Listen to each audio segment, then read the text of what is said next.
नमस्कार मित्रांनो.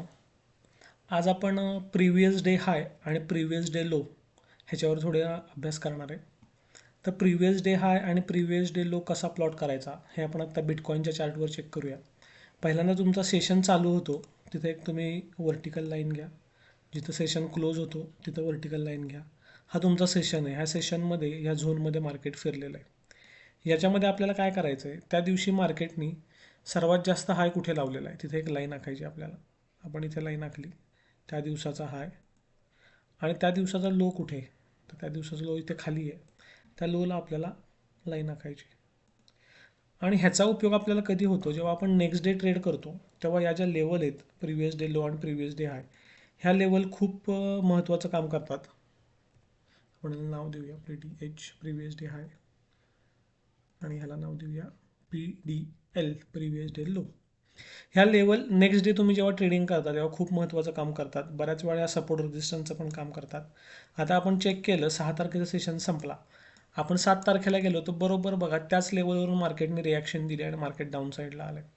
तिथून पुढे तुम्ही गेला, सेकंड टाईम पण त्याच लेवललाच मार्केट आलेलं आहे.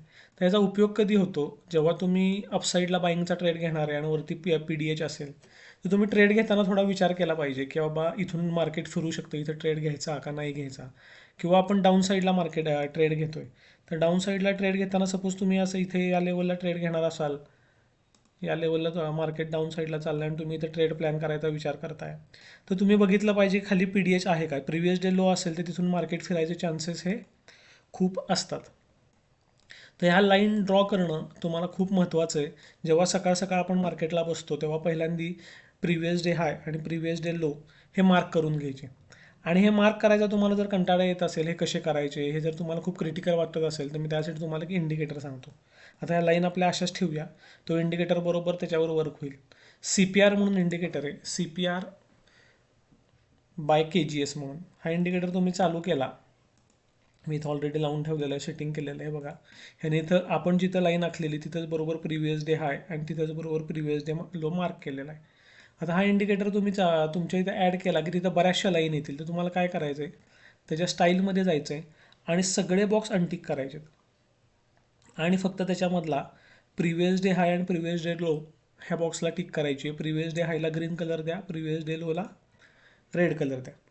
ओके, हे झालं की तुम्ही बॅक टेस्ट करून पण बघू शकता की ह्याचा उपयोग झाला आहे का. हे आपण आत्ता बिटकॉईनमध्ये करतो आहे.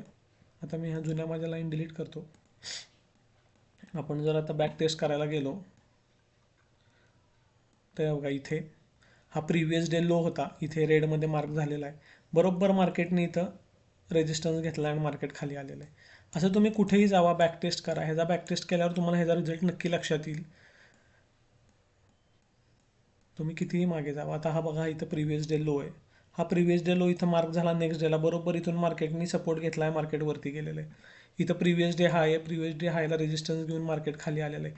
हे बिटकॉईनमध्येच असं नाही, तुम्ही निफ्टीमध्ये जरी चेक केलं, निफ्टीमध्ये जरी रिसेंट तुम्ही रिझल्ट चेक केले तर निफ्टीमध्ये हे वर्क होतं.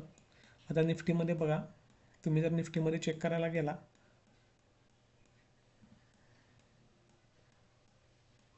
तुम्ही जेवढी बॅक टेस्टिंग कराल तेवढा तुम्हाला ह्याचा रिझल्ट समजून येईल.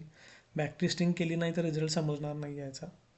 ओके, आपण आता निफ्टीमध्ये चेक करूया. निफ्टीमध्ये पण आहे बघा, इथे प्रिव्हियस डे लो होता, बरोबर इथं मार्केटने W पॅटर्न करून मार्केट अपसाईडला गेलं आहे.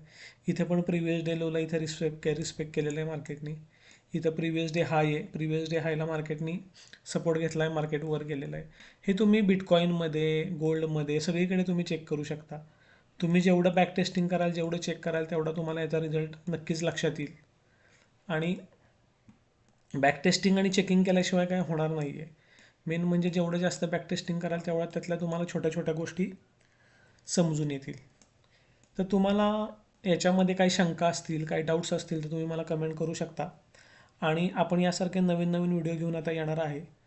तर तुम्ही नक्कीच ह्या व्हिडिओला लाईक करा, सबस्क्राईब करा आपल्या चॅनलला आणि मित्रांबरोबर हा व्हिडिओ शेअर करा. आणि तुम्हाला अजून नवीन काय माहिती हवी असेल तर मला कमेंटमध्ये सांगा. मी लवकरच त्याच्यावर व्हिडिओ बनवून आपल्याबरोबर शेअर करेन. मित्रांनो, धन्यवाद.